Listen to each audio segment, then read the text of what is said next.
Welcome. These are the 5 myths about setting up and building and expanding your functional medicine practice. So let's get going here. The next slide is just the disclaimer. So, like with everything, I'm going to give you the best information possible, but always do your own research, especially when it comes to some of the legal stuff that might be specific to your license or your state or your country, because I'm not going to know the nitty-gritty rules, from South Africa to Canada to UK to, New Jersey. So just make sure you check those things out. Okay, here's what to expect today. I'll do a quick intro for me. Here are the 5 myths. I'll make a fortune selling supplements. I can't start my practice until I'm ready. I hear that all the time. And that sort of goes a little bit with imposter syndrome. So if people want to talk about that, I hear that question a lot. We can certainly dive in there. I have to pick a practice niche or an ideal patient. Now, sometimes that's helpful. We can talk about when that's a good thing, but you don't have to do that. And I'll explain why and how to still, bring people in even when you don't pick that. Can someone also give me a thumbs up that you are seeing the slides? Post something in the chat. That would be great. All right, labs are complicated. Thank you so much. Labs are complicated and I will need extensive training before I order them. I love labs with a passion. I love teaching about them. And, especially my colleagues here who have gone through IFM, which is one of my favorite courses. I'm certified IFMCP. There's such a huge volume of knowledge and so many opportunities for things to do, but you have to have great systems and get dialed down to the specifics. Here's the patient. This is what they say. Here's what you find. Here's what you need to order. This is what that lab means.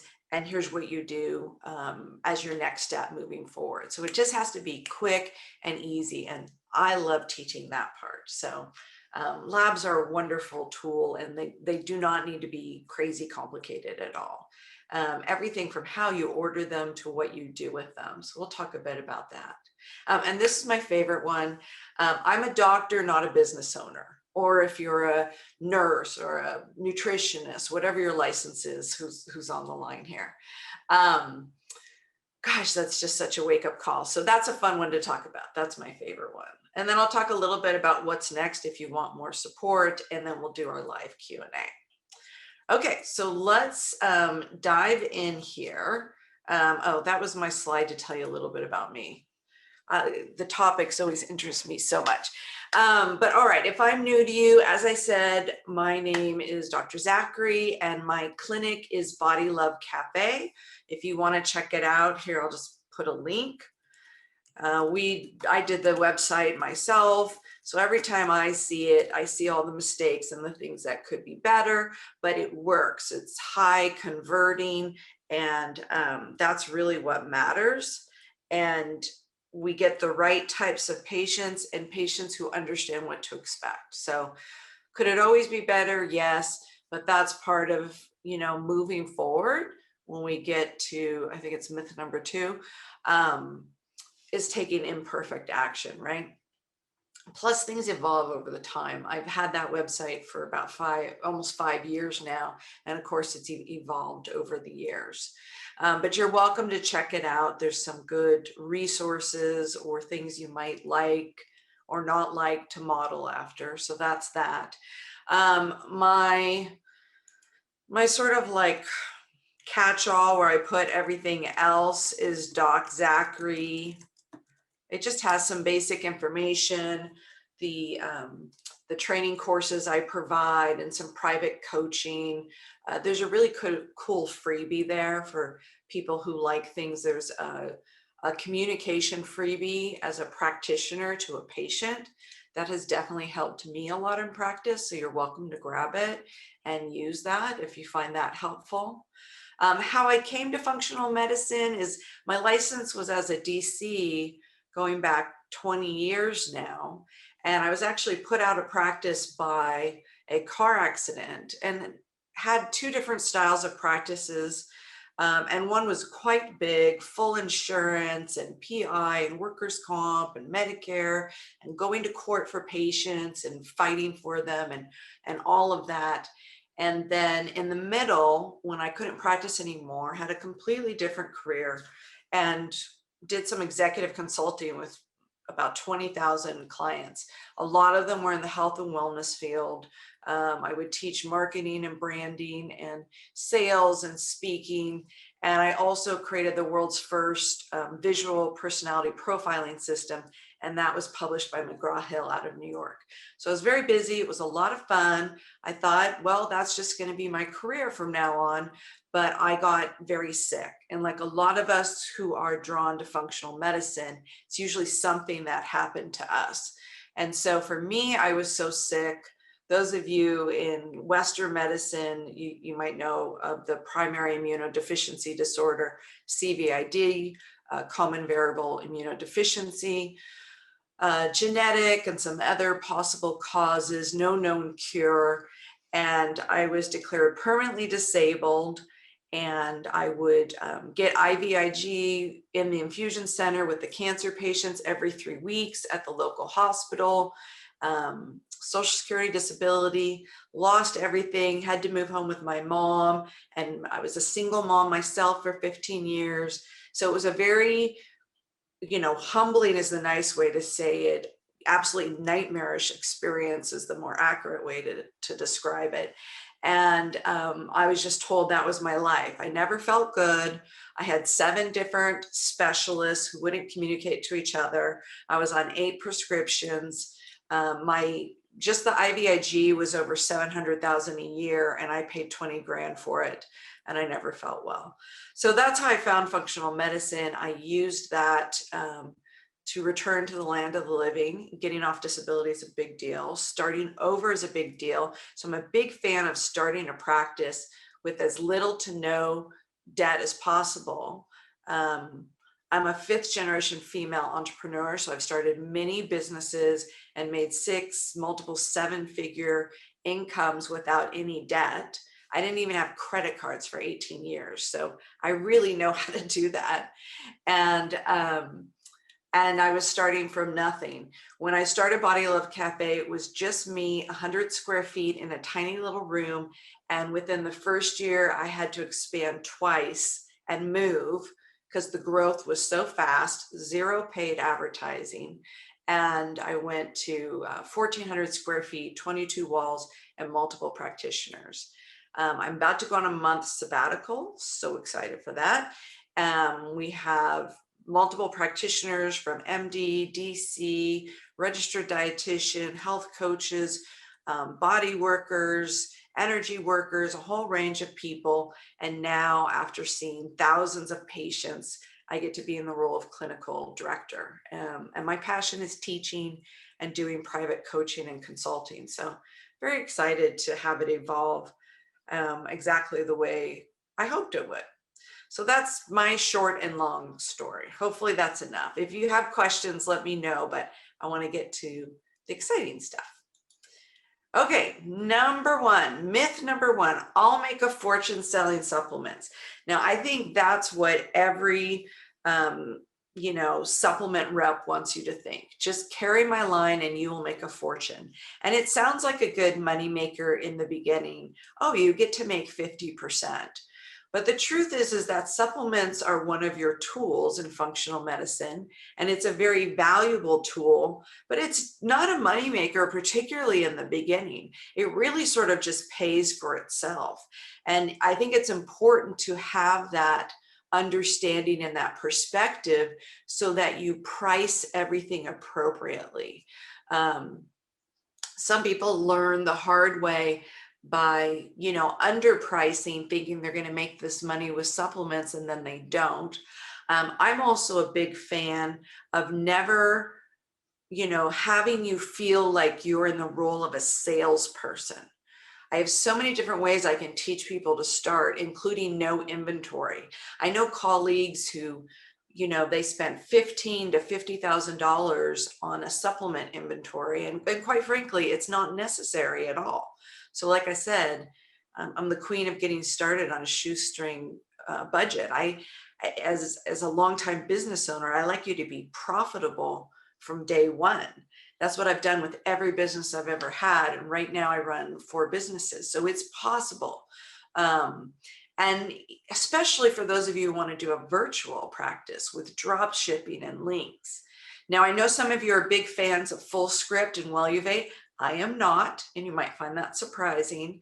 I don't think they pay well enough for the effort, so I'm not a fan. I do have Fullscript, and I will order through Emerson at times, but not through Welluvate, just through the back end of Emerson. Otherwise, I have specific brands that I recommend, and I teach all the details in Functional Medicine Academy and with my private coaching clients. But let me tell you what I'm looking for. This is my criteria. Number one, I want a supplement line that's very good quality, so I get the results I can count on. They source well. I want good omega oils. I want, if there's hemp products, that has to be sourced well. Certificates of authenticity. I want methylated B vitamins, right? I want good quality. I don't want junk. I want it gluten-free. I want it non-GMO. All of those types of things. So quality is number one, results I can count on, but then they must also have, the company must have good customer service. They must drop ship quickly and offer either a low shipping cost or free at a certain threshold that's reasonable for patients. And part of why I want that good customer service is because I want less work for my office staff. Or for those of you that are brand new and you're doing everything, less work for yourself. So that's very important. That's the first thing I look for. And then the other thing I look for is that they pay well, right? So people pay all different things, and Welluvate and Fullscript give 35%. I don't consider that enough, quite frankly. If you look at a retail store, there's an old saying in retail: you double the price to break even and you triple the price to make a profit. Well, some people triple the price of supplements. I don't do that. But you have to at least be able to have that 50% mark just to break even in the beginning. That's the reality. And then the supplement company I really like the best. There's a lot of other bonuses, and you can actually make above 50%. So I'm looking for those types of things. And then you don't have to give a discount to patients, but I like to offer a discount for patients. I even have a health savings plan in my office that offers an extra discount to patients. And so I need a supplement company that gives enough wiggle room that I can offer that, which is helpful for patient loyalty. It's helpful for them to get what they need to get well, but still covers costs. So takes care of the patient, takes care of the supplement company, takes care of the clinic. So those are some of the things I'm looking for. And you have to be careful not to get distracted by every bright, shiny light out there. So we use probably 25 different companies, but this is what it looks like. One company that we use 90% of the time. And then that other like 5 to 10% of the time, we probably custom order through Emerson, because in that back end, you can get a variety of brands. It's easier, it ships together, it's a clearinghouse. And most of the items are at a 50% price point. Not all of them, but most. And then every now and then there's that specialty item we need. We can't get it anywhere else, and we just order it. And then the other thing I'm looking for is, I know a lot of you are interested in a virtual practice, and I used to be just old school brick and mortar clinic. My last business was very much, online and virtual. So I was looking for something different at the time. And I could order from 7 different companies, have it mailed to my clinic, and hand it off to the patient. Well, now I do almost everything virtual, and that's just really not possible without me feeling like UPS, a private drop ship center. And that stuff will make you crazy fast. You don't want that. So I'm also looking for companies that allow me to have an e-store.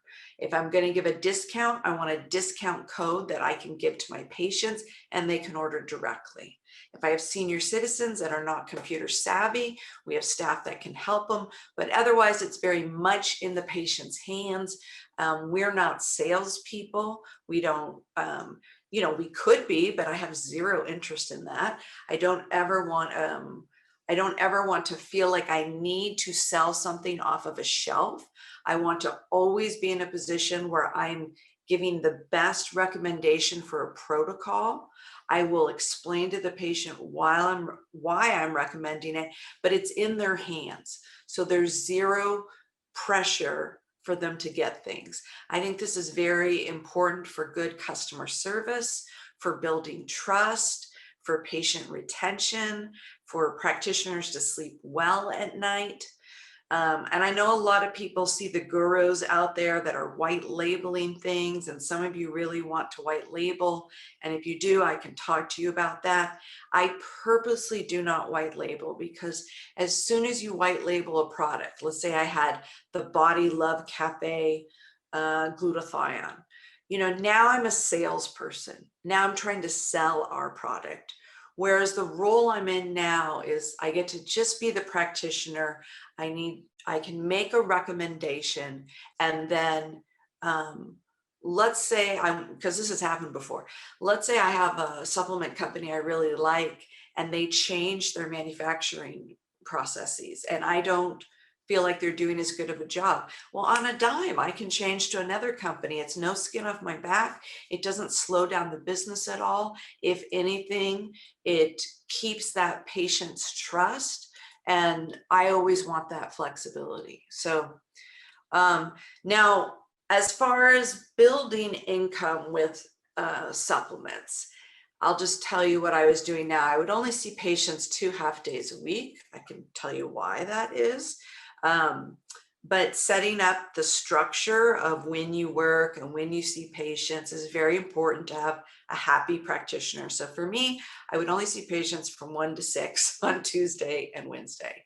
And just with that little bit, we would profit maybe about $8K a month in supplements after giving discounts, after being very non-salesy, and after having them just order it themselves. So you can build up residual income with supplements, but it takes time. And anyone who pretends it starts out that way is not giving you good information. It took years to build up to that kind of level.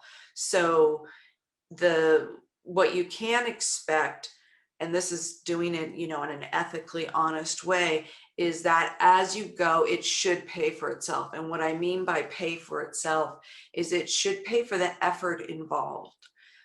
So when it was just me, it brought in enough to cover my time. As very quickly I needed staff.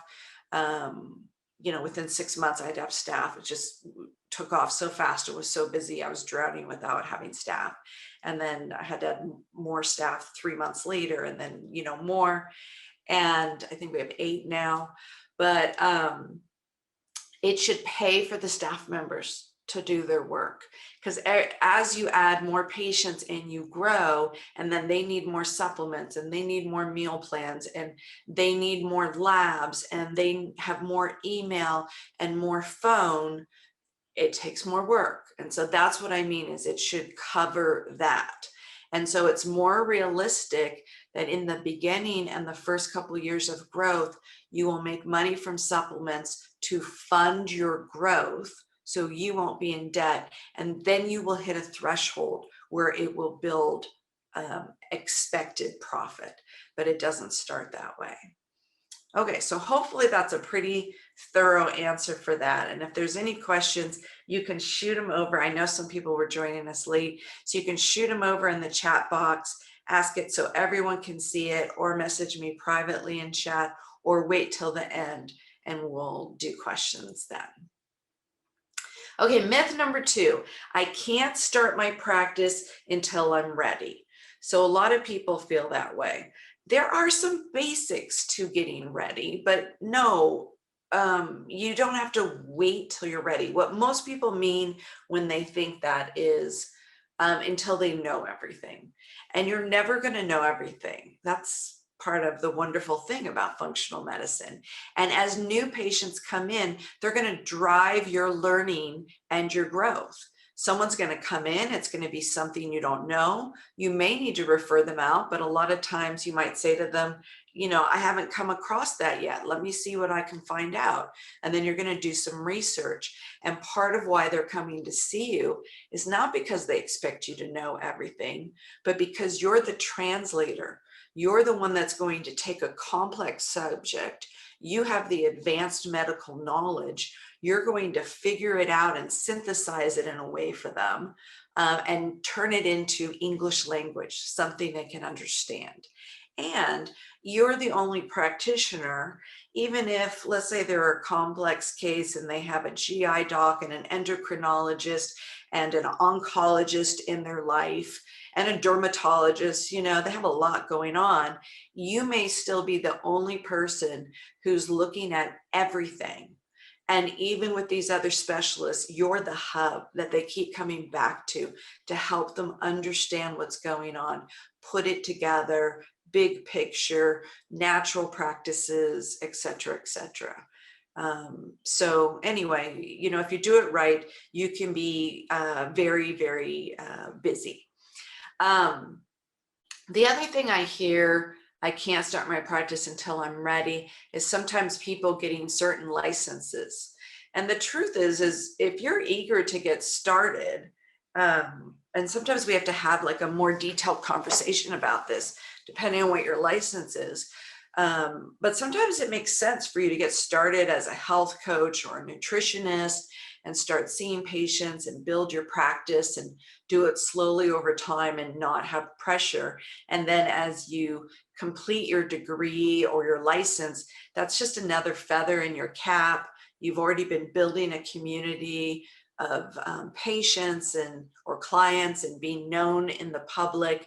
And then you're able to announce, you know, I just got such and such, or I just completed such and such, or you finished something that now allows you to prescribe, or now allows you to do IV therapy, or, you know, whatever it is that you're working on. But do you have to wait till you have everything? Well, quite frankly, you don't. And I think starting the sooner the better, because it is such a wonderful learning curve. But some of the things to be ready with, sort of the basics, and it doesn't mean it can't change and evolve along the way. It's just ideal if you get it right from the start. And this is why I love, especially coaching people in the beginning, or if they're reinventing, you know, they're a surgeon and now they're going into functional medicine, or they were a radiologist, or they were a chiropractor, or they were an acupuncturist or something. And sometimes just even what they have to wrap their head around, you know, seeing themselves as the functional medicine practitioner, and they have all these different tools in their toolbox. So some of the things you want to try to get right from the beginning is the name of your functional medicine practice. And there's pros and cons to naming it after yourself versus a general name. We could always talk about that. Some type of logo, a basic website that includes who you are, you know, your bio and history. Again, doesn't mean these can't evolve. Describing a bit about what you do, what the patient or the client working with you can expect. So it's very important that you manage expectations. That's very important for happy people. And you're not like you can keep everyone happy all the time, but certainly the vast majority.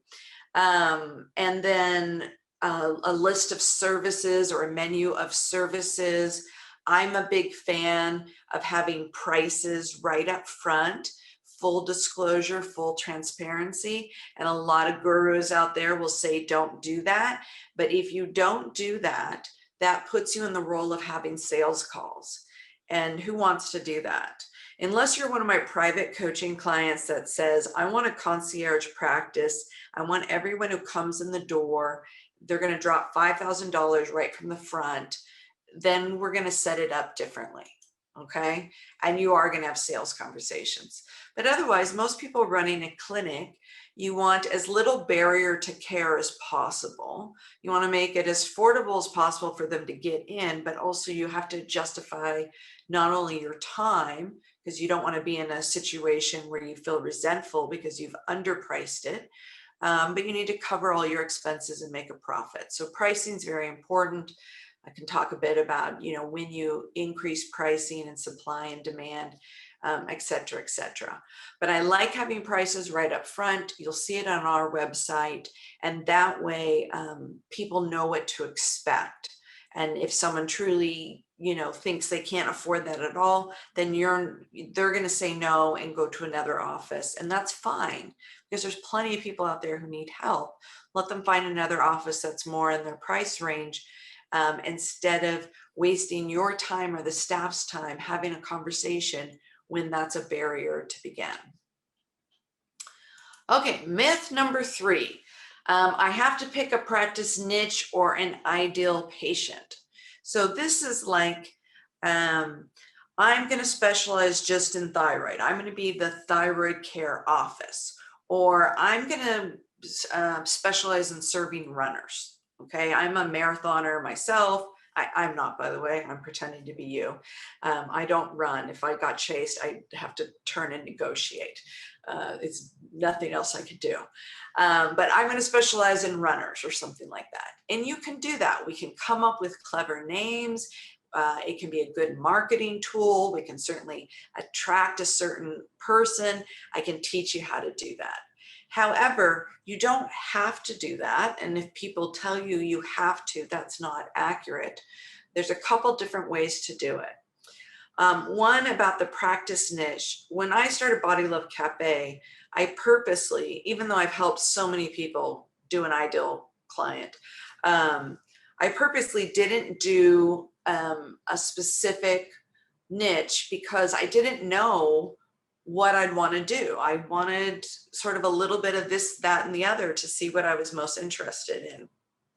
And I really love gut health. That's definitely one of my specialties. I just taught a SIBO masterclass. If you haven't seen it, check it out. There's a great handout. Help yourself to it. Very, very detailed. And that's not even the practitioner version. I teach the practitioner version in Functional Medicine Academy. That's still the patient public version, but out of 1,000 people, over 300 were doctors, watching this, because it was very detailed. So I love gut health for sure because of the crap I've had to deal with, thyroid health, heart health. It's fun making babies. It's fun working with babies, elderly. So what I really found for myself was that I liked the variety, and I would have been too bored to just pick one specialty. That's me. But if you're like that, I just want you to know you don't have to have a single specialty. You can build one out. You can be a generalist and attract different people. And then at different times of the year, you can put certain information out into the public. Let's say you're talking about heart health, you're going to get more heart health patients at that time, and then maybe a couple months later, you're talking more about thyroid health, you're going to have a swell of thyroid patients. That's typically how it works. As far as an ideal patient, you don't have to have an ideal patient, but for that, the way I recommend it is you could do, just runners or whatever. And to say women like age 35 to 55, that's too general. That's pretty much all of functional medicine. So if you're going to pick an ideal patient, you can, and we can use it as a marketing tool.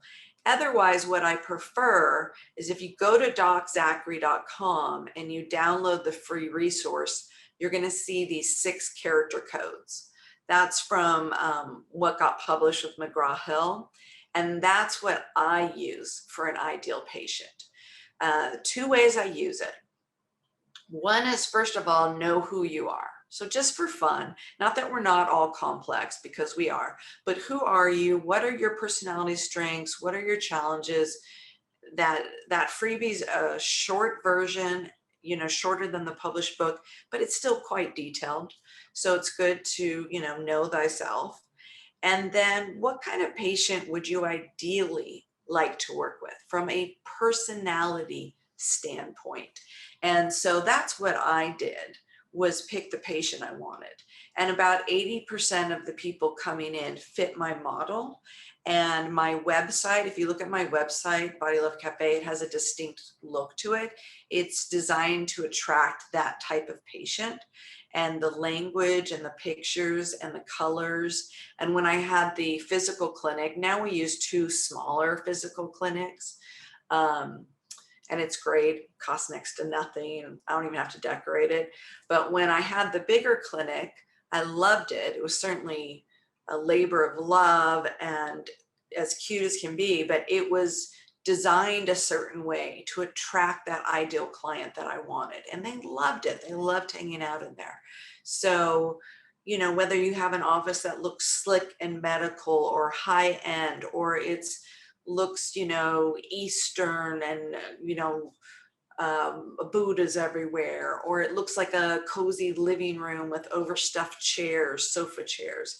However you set that up, don't get caught in just doing what you like. And what you like is important, but who is it you want? Because that environment you create is going to attract that type of person. So that's the type of ideal patient or ideal client I recommend, and very conscious. For those of you who do FMA 1, I have handouts in there to walk you through this and how to pick it. Otherwise, just go grab that freebie resource and that should help you quite a bit. Hopefully that makes sense the way I'm describing it. If not, ask me some questions at the end. Okay, myth number 4, labs are complicated and I will need extensive training before I order them. So it's interesting with labs.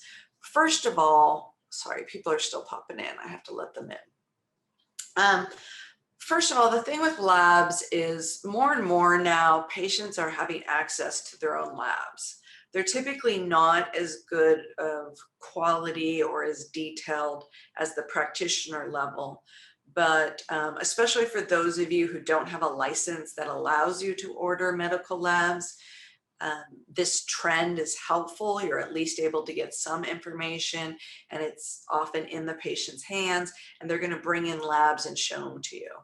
And labs are getting better and better now that there's clinical reference guides or reports with them that are incredibly helpful. By the time you've read that through a few times, you know, you should know it. If not, grab someone like me or someone you trust to like quickly walk you through, here's what it means, here's what you need to do. I have some coaching clients, the vast majority have me help with practice and marketing and intake forms and staffing and patient flow and all of that. But I have some that use me just for clinical guidelines and reading labs. So I don't care, I'll help however someone wants.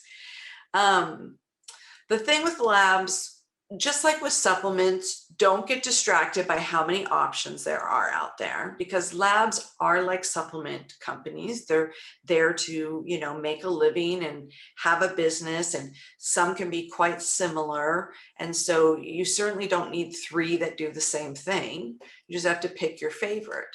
And picking your favorite is a combination of good quality, good pricing, results you can count on, and also a report that you like, you feel comfortable with, and you can easily explain to the patient. So those are the things I look for with labs. Now, I'm geek enough that this is a TMI moment, sorry, but I'm geek enough that I tested with the same stool sample, GI map, Doctors Data and Genova stool test, and worked with each of their reps. My favorite is GI map. I'll just tell you the end story. And I love teaching that lab in detail. So each of these sort of categories, you're going to have your favorite. My favorite for hormone testing is the Dutch. And I've taught that. If you haven't gotten it from me, if you're in the IFM group, I've posted it more than once.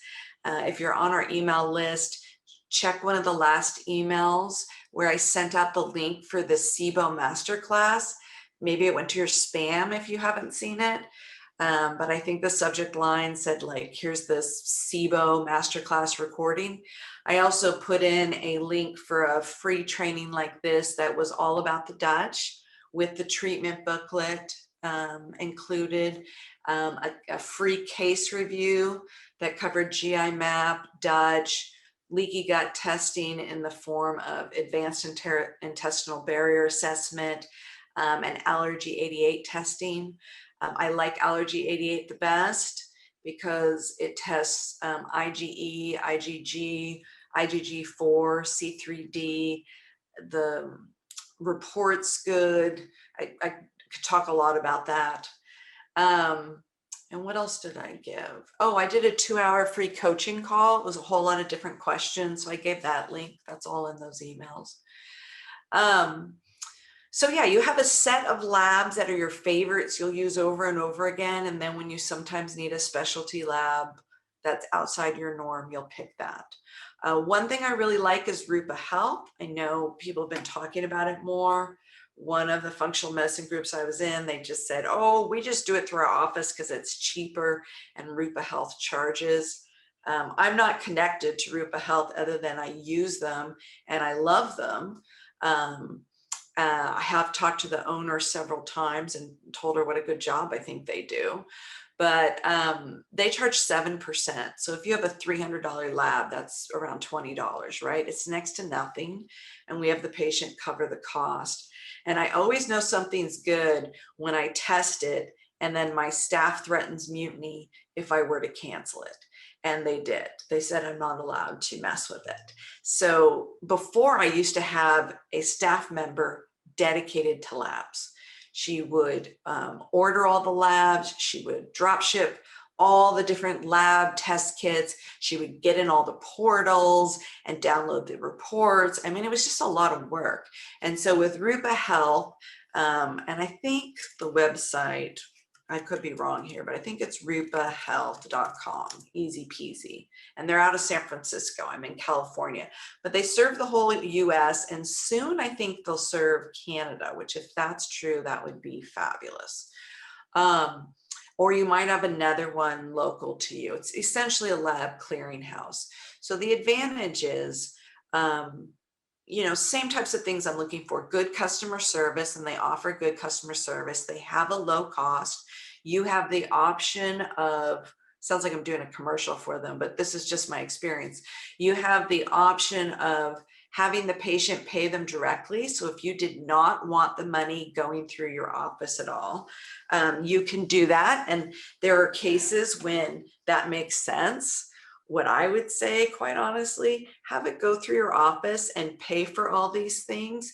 Put a credit card on file that has a 2 or 3% cash back, and you'll probably make 10 or 12 grand a year cash back, and you can use that to cover office expenses or give your staff a bonus or, you know, whatever. Or, you know, so the patient can pay them directly. You're, other than you giving the order, you don't have to handle any money, or you give them your credit card and you pay through the office. We've tested both, and we stick through paying through the office because of a number of reasons. One is it just helps us track better on our end. But otherwise, they have, you know, so many different labs. We have our favorites we use. We place the order that way. They drop ship the kits. They give instructions. So it's almost like having a free staff member. They help with the customer service, and they'll email us when the reports are in. Love that. And it's one portal we're looking. So instead of checking every different lab's portal, we have one. It's worth it to us. But anyway, like I said, the big key is labs do not have to be complicated at all. You just need to know what they need. For those of you who do coaching with me, ask me for my lab guideline handout. I'll make sure you get it. This is something I created for the practitioners in my training and in my office. So for those of you that run multidisciplinary clinics, I recommend having something like this. But what I do is I list the top labs that we use, you know, let's say GI Map, Dutch, blood work, things like that. And I say the instructions that are in there, let's say we're going to order it. What kind of supplements, or if there's food or special instructions, do the patients need to avoid before ordering it, and how long? That's listed. When the lab comes in, we use Jane app software. What handouts or chart templates need to be given with that lab report when it's released to the patient? It's listed right there with the exact name in alphabetical order. So there's no thinking, it's all systems, fast, fast, fast, right? What are the key markers you're looking for and the significance? That's listed. You know, there's a lot of systems you have to create, you know, first for yourself, but then if you're going to have other practitioners. So I've done all this. And what are some red flags? And then what are the common supplements we would use? Those types of things. So all of that is listed out. Okay, last one, my favorite. I'm a doctor, not a business owner. So for a lot of us, or the nutritionist, or whatever type of practitioner you are, right? A lot of us, you just want to be the practitioner. And some people, especially maybe if you come from a surgeon background or something like that, you might be more used to directing people, or maybe you were a chiropractor and you had your own business and you're used to running a business. But otherwise, there's a lot of people, especially the touchy-feely ones, right? The heartfelt practitioners, they just want to like be the healer, and they don't realize they're running a business. But whatever your personality or experience is, in functional medicine, we're all business owners. Even, and I tell this to my practitioners too, even though they've got that Body Love Cafe structure, I give training every week. I review labs and files with them every single week and answer questions. Even though they have all that structure, they're still their own business owner. So to recognize that, and those of you that you're in practice by yourself or you run the clinic, they're very different hats to wear. And to understand that just the same way you have systems for patient care and how managing expectations, how your patients move through your office and your set of systems, and anything's possible. I certainly have my favorites that I think work well over the years, but it could be created any way you want. But you also have to have those systems as the business owner. You have to have systems for your staff. It's not just HIPAA regulation. There's often OSHA. There's having to have a personnel manual. There's employee laws. There's, oh gosh, what else? So there's HR requirements. There's for your website, there's terms of services and privacy policies, things that have to be on there, just a lot of hoops to jump through. So the more you can either work with a coach, or if you have a good buddy, or I don't know, something, so you don't have to reinvent the wheel. These are the types of things that I provide, because, you know, I did it all from scratch and then evolved it over the time, you know, over the years. And then if you feel comfortable starting right away, you can do that and then have an attorney review it later and tweak it. Or if you want an attorney to review all of your forms up front, you can do that. Sometimes it's a budget issue and your comfort level.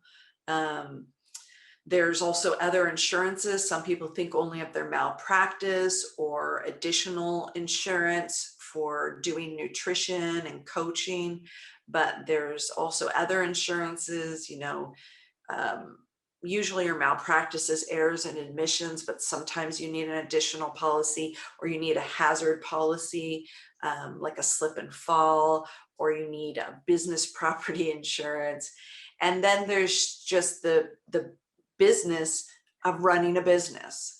And this is part of why I recommend, when do you want to see patients, and to cluster those on certain times, because you're going to need days where you're completely off and you don't think about patients at all.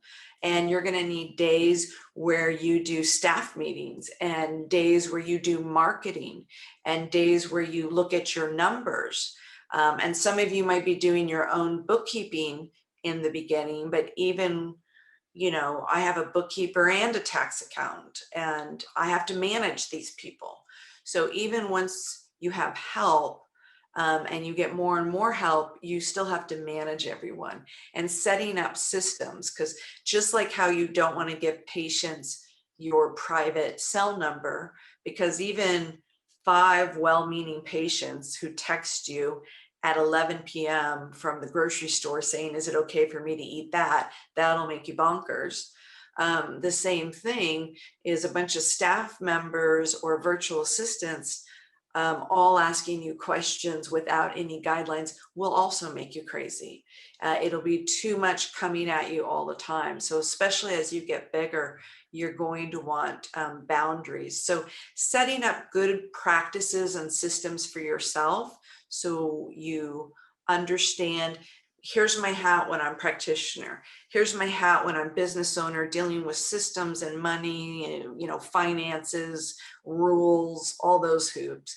Here's my hat when I'm the marketer and I'm in growth mode. And maybe I like doing creative things, and, that's when that hat's on. And then here's when all the business hats are off and I get to be mom or dad, or be in the garden, or whatever it is. So the better you can set that up from the beginning, the better you will be equipped to scale and grow, because it's just going to get more complicated as you grow. So things like what I have, because the team's so big, is there's set hours that they know I will be available on video or phone to answer questions. And they would only text me in a true emergency. And in fact, there's actually a hierarchy. So there's people that have other buffers in place, not just with patients. Like, patients don't call or email me ever.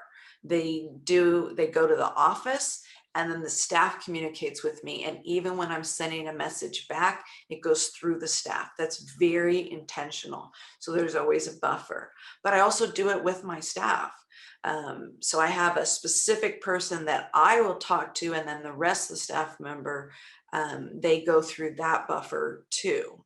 And then we have staff meetings and things like that. So these are very important for setting up a successful business where you can go the distance and have a life and be profitable and have fun and not burn out or brown out. Okay, let's see, what's next? For those who do want support, I'm taking May off, and my current coaching clients have me pretty booked next week. I might have a spot for a consult or something. Otherwise, sort of the race is on to wrap up April, and I'm so excited. That's the other thing when you have good systems, is you get to then take May off. Like, I'm off the grid. You won't see me. I won't be on social media. I do not exist. My phone's actually going to be locked up and put away. So I'm so excited for that. So I get the month of May off.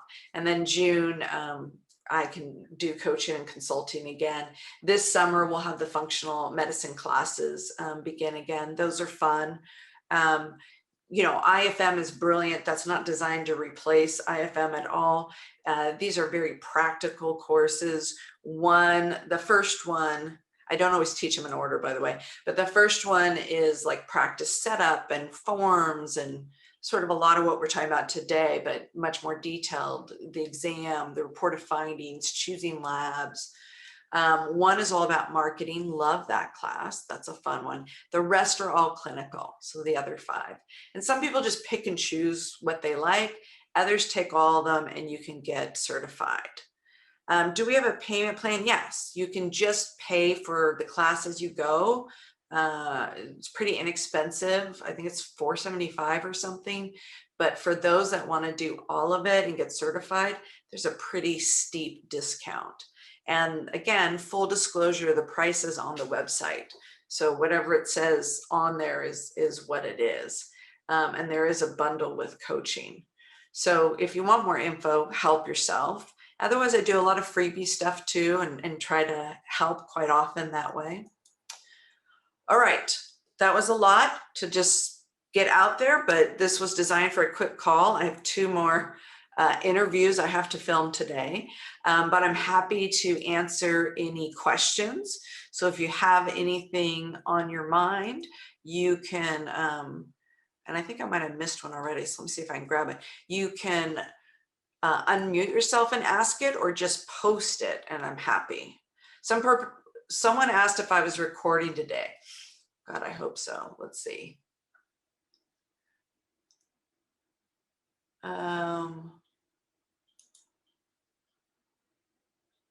First of all, there's mine. Okay, good. It was recorded. Nothing like doing a call and forgetting to record it. So as long as the recording turns out, we will email it out next week. If you're not on our list, I mean, if you're here, you should be on our list. But if you're not on it and you want to receive it, let me just tell you who to email. I'm just going to give you my assistant's email, especially since I'm going to be gone in May. So Rochelle at bodylovecafe.com. If you need something, just ask her. She'll help you out. What certifications being earned with the course? We have 2. It's Functional Medicine Academy Certified Practitioner or Certified Coach. So it depends on your license. All the advanced medical and practitioner licenses can be certified practitioners. Those that are more in the coaching category can be a certified coach. The classes are the same, but the final test and case review is different. So it's appropriate for the license that the person has. If you've gone through IFM CP, it's not as grueling as their case review or test by any means, but it's designed to make sure that if you're going to, use those letters and have our badges, we have badges you can use on your website and things like that, that demonstrate, basically you put in the effort to, learn this really practical information, then we just want to make sure that you know it. So much easier test and case review, but that is the final piece to have it. And those who aren't interested but want a class or 2, you can just pick and choose what you want. So for those who are interested, you can see it right at DocZachary.com. There's also, let me see. That's probably the easiest way, is just to go there. Another place you could see it, if you're already on my website,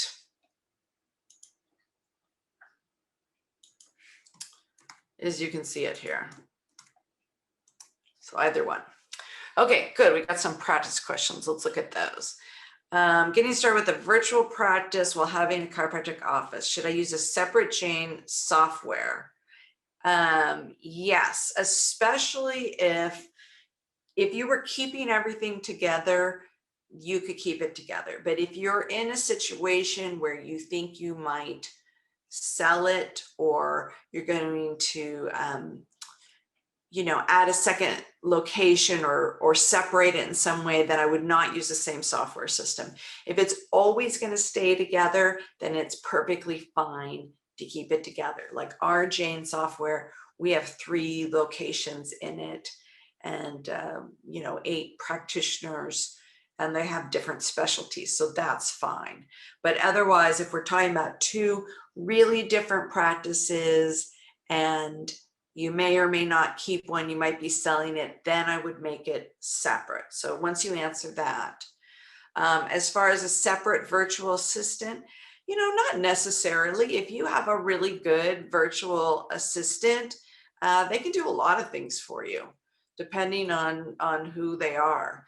The issue that comes up is, are they an employee or not? And for those of my colleagues in California, California changed the rules, and it's very rigid about who is an employee and who's an independent contractor. So our practitioners are independent contractors, and some of them have their own corporation, and some of my practitioners are not even in the state, same state, they're in other states. So then that's much easier to meet the criteria as an independent contractor, especially when you pay someone and you're paying another corporation. But staff that previously could have been independent contractors and were working virtually, I had to make employees. So, you just have to look at the rules. So for us, if I'm like really dictating their hours and what they're doing, et cetera, they fall under the employee hat. So then if I'm paying them as an employee, because I run 4 businesses, so am I paying them as an employee through Body Love Cafe, or am I paying them as an employee through Functional Medicine Academy, or am I paying them elsewhere? You sort of have to figure that out. But as far as the tasks they do, you might have a personal business assistant, VA, who really helps you in a number of categories, and there's nothing wrong with that at all. So it just depends on what their capabilities are and what you need and how you train them. And as far as separate accounting, the accounting that needs to be separate is based on legal entities. So if you're doing payroll, so Body Love Cafe and Functional Medicine Academy, for example, are 2 different corporations. And because of that, they have to have different QuickBooks Online. And I highly recommend QuickBooks Online. It's a little bit of a pain to get set up, but once it's set up, it makes life so much easier. And they have a full payroll service, and they have an HR connected to it. So there's a lot of benefits to using that. And so because I have employees with different corporations, I have to have more than one QuickBooks. But then if I have if you have a business that's a Schedule C, right, as a sole proprietor, you could, have that in the same QuickBooks as something else and just separate them out. So it's what I call sort of above the line and below the line for profit and loss. And that's something I might be able to demo better in a one-on-one. But you do want separate bank accounts for each business, even if it is a sole proprietor. And it's easy enough now to go to the bank and get a business account that should be no cost.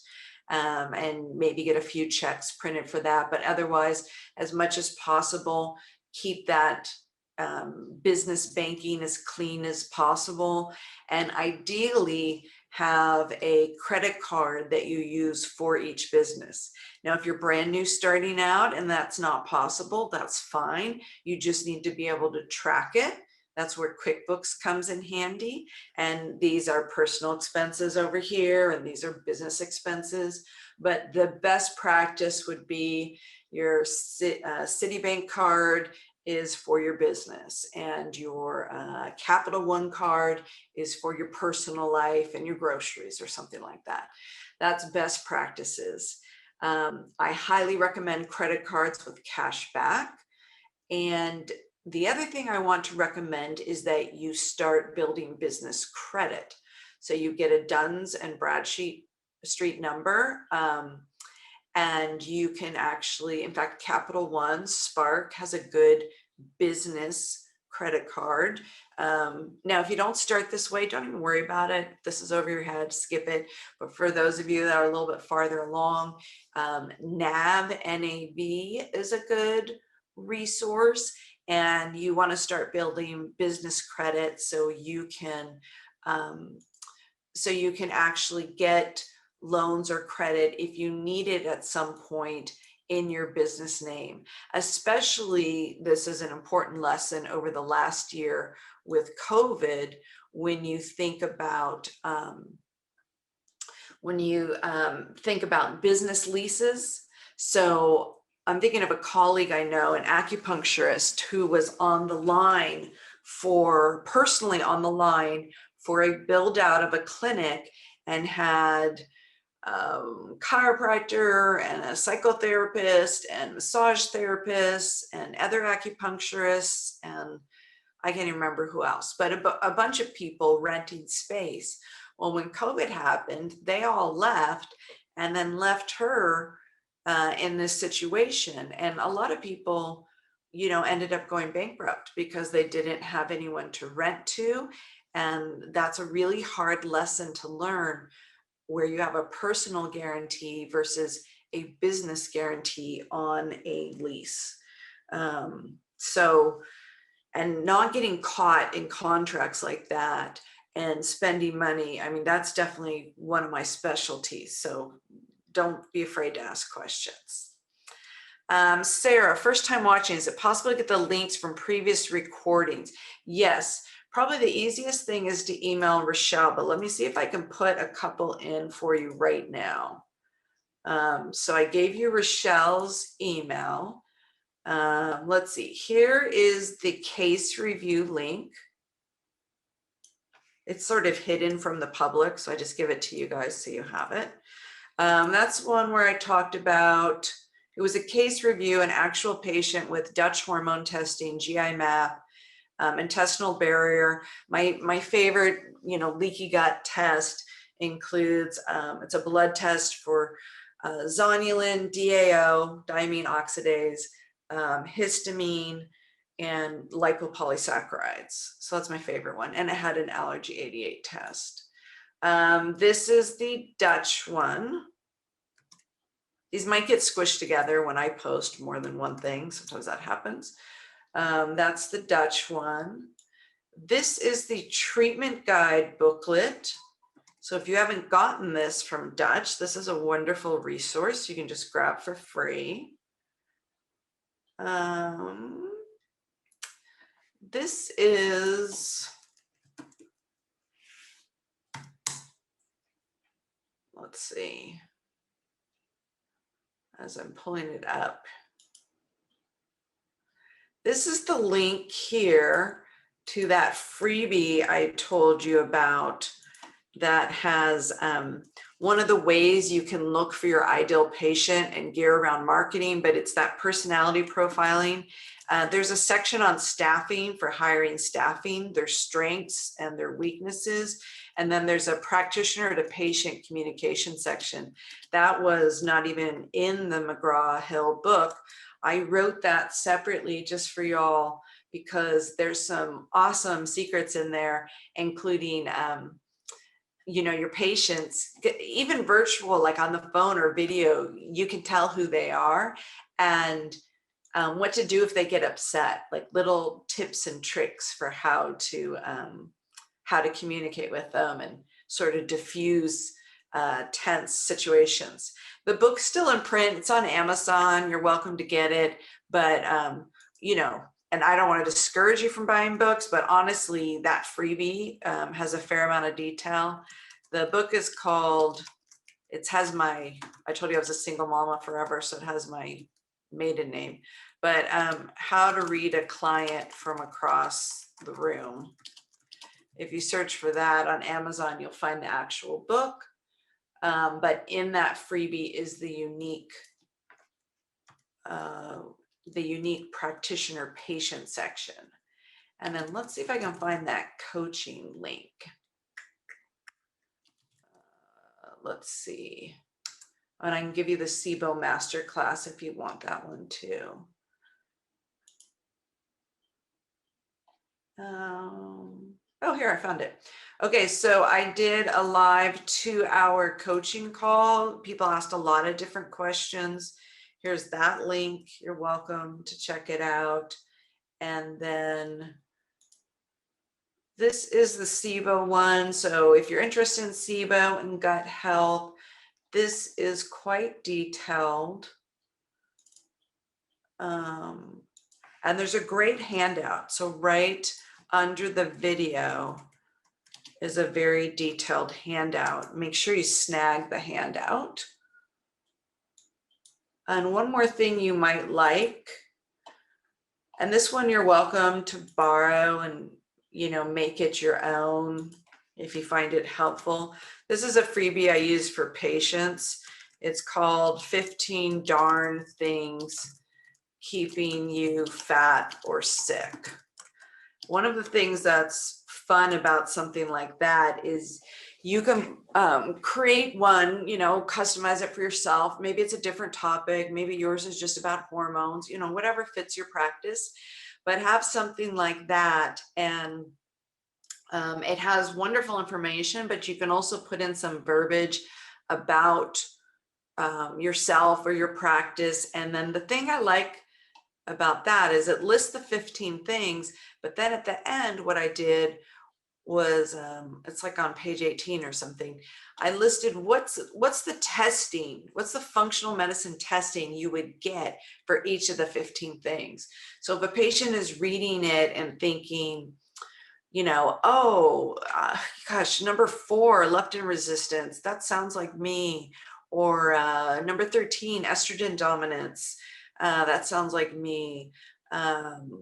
Or, what else? Dealing with chemicals, they can just look and see what the typical testing would be. Okay, so hopefully that's helpful. Let me see what other questions are in here. So hopefully I got you, Sarah. If I missed anything, let me know.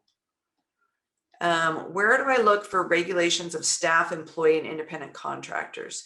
So that's where something like using QuickBooks Online is helpful, because they partnered with a company called Mammoth, and that's a human resource company. So instead of paying extra for advice from Mammoth, it's included with your QuickBooks Online payroll service. So that's where we get most of it, and then we don't have to pay extra for an attorney. That's the short and long of it. And Mammoth should be able to give you specific information to your state. Otherwise, you can start, Googling and looking up regulations for your state. And then there's certain attorneys that specialize in functional medicine. And there's one attorney, those who are going through our Functional Medicine Academy, I actually have an attorney doing a guest bonus call, no charge for those students in the late summer, early fall to answer questions. So that's always fun. But sometimes you can interview them. I've used 3 different ones, and they can be dramatically different, not only in their advice, which is super irritating, but their price and their, to use a term we know, I'd say bedside manner. Okay, let's see. Oh, thank you. Good. I'm glad you like the class. Let's see. Here's a good question. Many functional medicine practitioners seem to market themselves as being comprehensive and able to treat everything and everybody with a wide range of services and practitioners. For those starting out, is this necessary, or can you attract well based on a more limited offering? Yes, there's no wrong per se. And those who make it seem like they can treat everything, be careful about using the word treat, right? Because of FDA regulations and how some of the natural protocols and supplements are regulated or not regulated. And for the most part, the FDA considers only a drug. So for those of you coming from prescribing world, only a drug like metformin is the only thing that can treat diabetes, even though we know changes in lifestyle and weight loss and balancing blood sugar and certain herbs and supplements can be not only so effective for blood sugar balancing and diabetes, but in many cases reverse type 2 diabetes. But you want to always err on the side of caution when it comes to claims. And you don't need to make wild claims in order to get patients. So sticking with, instead of treat, words like support or, maybe at most remedies, but I'll use support and protocols and use disclaimers and agreements that are signed everywhere that say, this is, because I may be doing something natural that isn't FDA regulated. As soon as I give a supplement that supports blood sugar balance and use that instead of insulin the FDA considers that the wild, wild west, which sounds crazy, but that's just the way it is. So, so anyway, as soon as something like that happens, I just put disclaimers in everything. You know, we're working with the natural physiological processes in the body. We're not treating any particular disease. Do people have conditions and they get well? Sure, all the time. But really, we're just trying to look at their body as a whole. More than anything, we're educating them. So we're that translator and that communicator and making those connections for the patient. Making lifestyle recommendations. It's not just supplements and labs, but it's food and sleep and movement and meditation and maybe body work referrals in office or out of office. So you don't have to offer everything, and they don't even have to be your tools to be able to say, you know, you might want to consider acupuncture, or you know, or maybe we need to refer you to a GI doc. We need a GI in your life. Or, you know, I look at this rash and I want a dermatologist to look at it, who does nothing but look at skin all day long. So things like that. So I think it's more accurate for functional medicine providers to market themselves as, you know, whole body health. Yes, we're going to consider you as a whole. And that, I think, is very legitimate to market at. It doesn't mean that you have to treat everything or even give a protocol for everything. You just need to understand that everything's connected, right?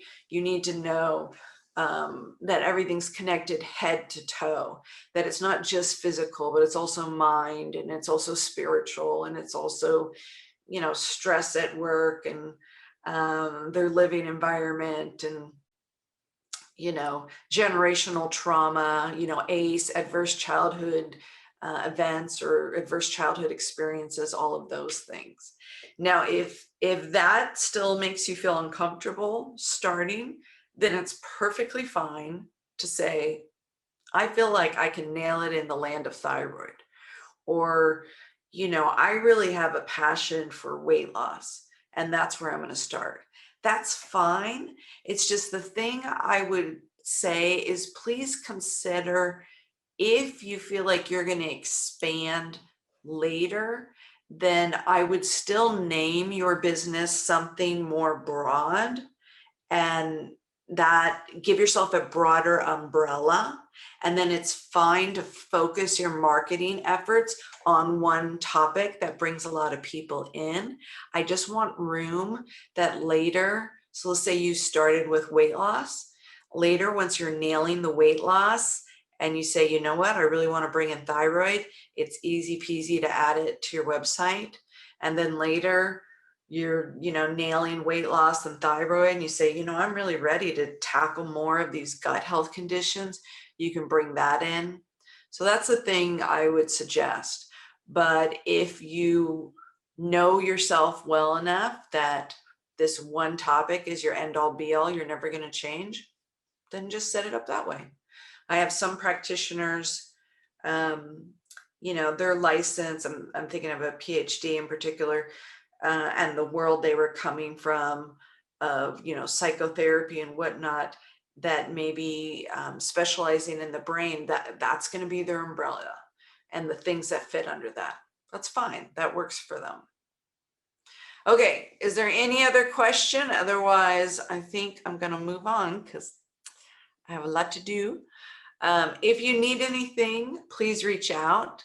Let's see, what forms of media did you use to market, obtain clients when first starting out? Did you have your website set up and labs? It's a great question. Just all the experience I had had coaching others, I knew that I wanted a website that I could make changes to without having to hire someone else. So using something like Wix or Squarespace, something where I could easily make a change, was key. I also knew that I wanted to set up a website and have it be good enough that I did not need to make changes for a while. So ideally, I wanted a website that I could leave alone for a year or 2 or 3 because I was going to be busy building a practice. And when you first do marketing, you want high return marketing, whatever your effort is. You want zero to low cost, and you want high return. So you don't, like, I did not email anyone or do a newsletter for years. It's a waste of time. And a lot of people spend money on that and they're focused on that. And that's a bad idea. You have to know marketing inside and out to know all these things, but that's a great way to waste a lot of money. So there's no way I was going to do that. So I built my website before I started with just the basics that I teach, so it could last, and had a couple blog posts up so I could send patients to it. I wasn't even going to do blogs over and over again because with the loss of net neutrality, the chance, like my previous business, I had a very high Alexa rating and the website got found a lot. That's very different nowadays.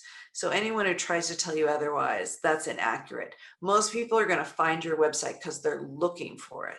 So that's another thing, especially in the beginning, spending money on SEO in most cases is a waste of money. So just setting it up right so it can sit is key. And that's what I did.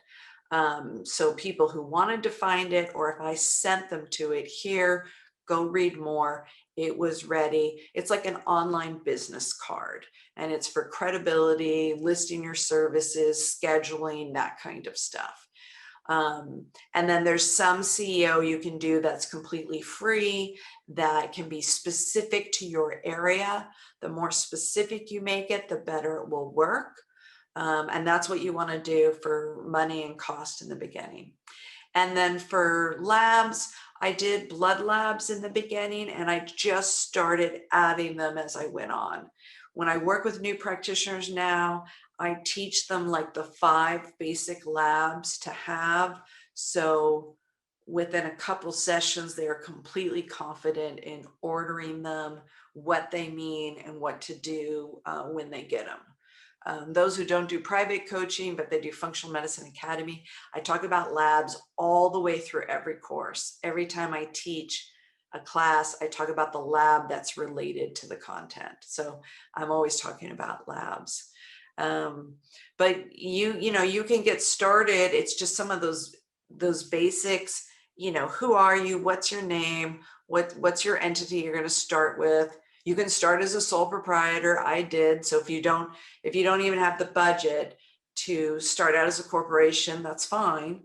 There's always pros and cons, but if it's a financial thing, that's fine. I incorporated later. Like I said, I did it with zero money and zero loans, not even a credit card was how I built it. And my first year doing less than 7 hours of patient visits in functional medicine, nutrition. The first year, I think, was 250 or 300,000. So you just have to know how to do it, and set it up right. And then you just keep growing from there. And with each expansion, then I would add a new thing or new staff member or do the corporation or tweak the website or things like that. So I let the business and the growth and the funds drive things forward. I'm a big fan of that. But you can absolutely start with sort of some basics, and then all of your lifestyle tools, a few key supplements, a few key labs, you're ready to rock and roll. If you did nothing else except help people eat better, find a weight that worked for their body, help them out with some basic digestion. This is why health coaches have a role in functional medicine. Everything I just said, a health coach could do, right? And if you did just that, you're still helping people. That's incredibly valuable. And then as your knowledge and your comfort and your practice grows and your funds grow, and also your experience grows, you're going to get more complex patients, and those people help drive your growth. You know, you don't have to start out as a Lyme expert. You don't have to start out as a SIBO expert, but just meet people where they are, do what you can, you know, be ready to refer when you need to. You don't have to know everything. A lot of things you'll look up and learn along the way, but you know, you get started, and it's great. It's a great business. It's great to help people. You'll never get bored. There's so many opportunities, and it's really fascinating information. So, you know, what a wonderful business. Okay, I'm going to go because I have 2 more interviews to do today, but I hope it was helpful. We'll get the recording out next week. If you need something while I'm gone, please email. I'll just do it one more time. Rochelle, my assistant, who's holding it all together while I'm gone. That's her email. Otherwise, you know, info@DocZachary, she'll check that too. Thank you. Thanks for the messages. And hopefully I will just see some of you when I'm back in June. We'll do some fun classes then. And those of you I'm coaching with, you have your homework assignments for May. So kick some butt in May so we can take it to the next step in June. And thanks for spending a Sunday with me. Bye, everyone.